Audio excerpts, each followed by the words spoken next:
ये कथाएं पूरी तरह से कल्पना पर आधारित है। इनमें वर्णित स्थान, पात्र, घटनाएं और रहस्य वास्तविक नहीं है। किसी भी व्यक्ति, स्थान या घटना से इनका कोई संबंध नहीं है।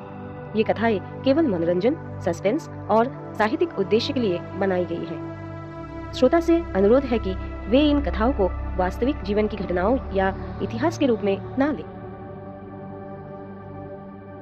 साल 2079। नई दिल्ली अब एक चमकदार तकनीकी महानगर बन चुकी थी। हवा में उड़ती कारें, आर्टिफिशियल इंटेलिजेंस से चलने वाली इमारतें और इंसानी दिमाग से जुड़ी न्यूरोचिप सामान्य बात हो चुकी थी। इसी दुनिया में एक छोटा सा लड़का था, आरुष। उम्र सिर्फ 12 साल, लेकिन वो किसी भी साधारण बच्चे जैसा नहीं था, क्योंकि उसके दिमाग में एक ऐसा क्वांटम कोड था जो उसे इंसानों से कई गुना तेज और बेहद खतरनाक बनाता था। आरुष का जन्म एक अजीब बिजली तूफान वाली रात हुआ था। जैसे ही वो पैदा हुआ, अस्पताल के सारी मशीनें एक साथ बंद हो गई। डॉक्टर घबराए, लेकिन जब उन्होंने बच्चे को उठाया तो उसके आसपास नीले रंग का हल्का सा प्रकाश तैर रहा था, जैसे कोई ऊर्जा उसके शरीर से निकल रही हो।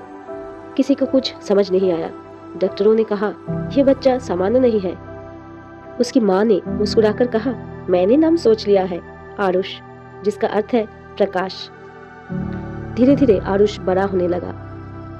जब वो 6 महीनों का था, वो बिना छुए खिलौनों को हिला देता। कमरे की लाइट्स उसकी भावनाओं के अनुसार तेज या धीमी हो जाती और हर रात उसके आसपास नीला प्रकाश मंडराता। जब वो 4 साल का हुआ, वो लोगों के मन में चल रही बातों को महसूस कर लेता। टूटे हुए इलेक्ट्रॉनिक्स खिलौनों को छूते ही ठीक कर देता और उसके हाथों से कभी कभी चिंगारियां निकल जाती थी। पिता माता डरते भी थे, पर उससे प्यार भी करते थे। एक रात उसे बुखार आया।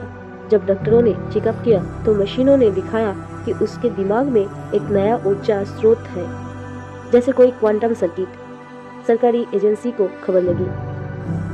सरकारी वैज्ञानिकों को संदेह था कि कोई विदेशी सिग्नल धरती पर गिरा था, जिसे आरुष ने अवशोषित कर लिया।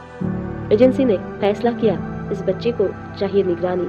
ये भविष्य बदल सकता है या नष्ट कर सकता है। एक दिन रात को काली वैन उसके घर के बाहर रुकी।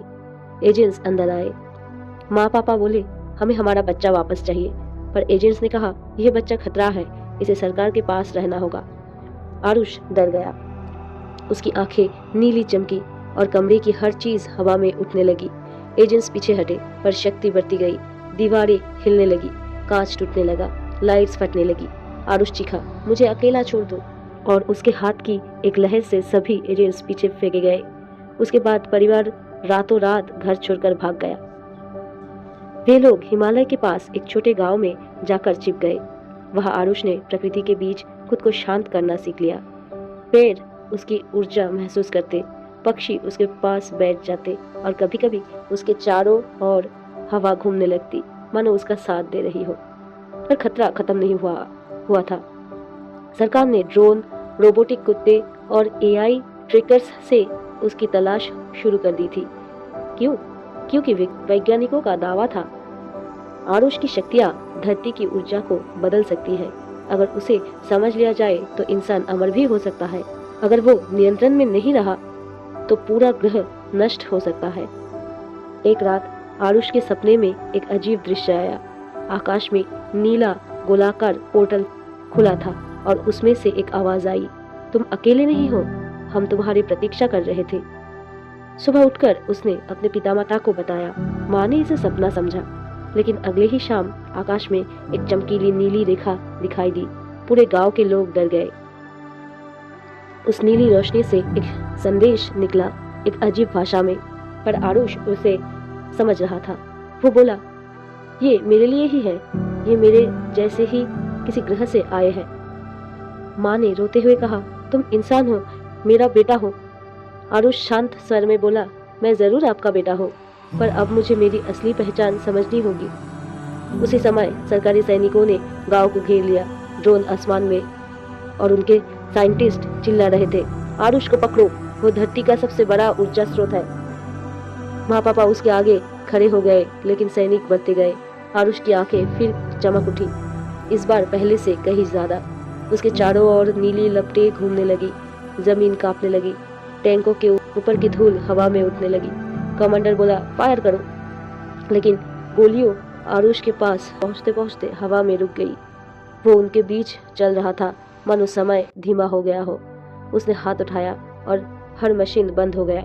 ड्रोन जमीन पर गिर पड़े, सैनिक जड़ हो गए, पर वो किसी को नुकसान नहीं पहुंचा रहा था। उसका चेहरा शांत था। आसमान में वही नीला पोर्टल खुला, एक जहाज दिखाई दिया, ऊर्जा से बना, ट्रांसपेरेंट। धीरे धीरे वो नीचे उतरा। एक लंबी आकृति बाहर आई, नीली त्वचा, चमकती आंखें। वो बोली, आरुष, तुम हमारे संसार से जुड़े हो, तुम्हें हमारे साथ आना होगा। माँ रोती हुई बोली, उसे मत ले जाओ। एलियन ने कहा, उसके पास दो विकल्प है, या तो अपने ग्रह को नष्ट कर दे या हमारी दुनिया में जाकर अपनी ऊर्जा को समझे। आरुष ने माता पिता की ओर देखा, फिर आसमान की ओर। धीरे से बोला, मैं लौटूंगा एक दिन, पर अभी मुझे जाना होगा। उसने धीरे से माँ का हाथ पकड़ा, मैं आपसे कभी दूर नहीं रहूंगा। फिर वो रोशनी में घिर गया और पोर्टल में समा गया। 10 साल बीत गए। माँ पापा अक्सर आसमान की ओर देखते रहते, और एक रात आकाश में वही नीला गोलाकार पोर्टल खुला। रोशनी धरती पर गिरी और एक आवाज आई, मैं वापस आया हूँ। वह खड़ा था, एक 22 साल का पर और भी शक्तिशाली, शांत और बुद्धिमान आरुष। उसकी आंखों में ब्रह्मांड का झलक थी। वो मुस्कुराया, अब मैं अपनी शक्तियाँ समझ चुका हूँ और अब मैं धरती की रक्षा करने आया हूँ। कहानी यहाँ खत्म नहीं होती, क्योंकि आरुष अब धरती का संरक्षक है और ब्रह्मांड का सबसे अनोखा बच्चा।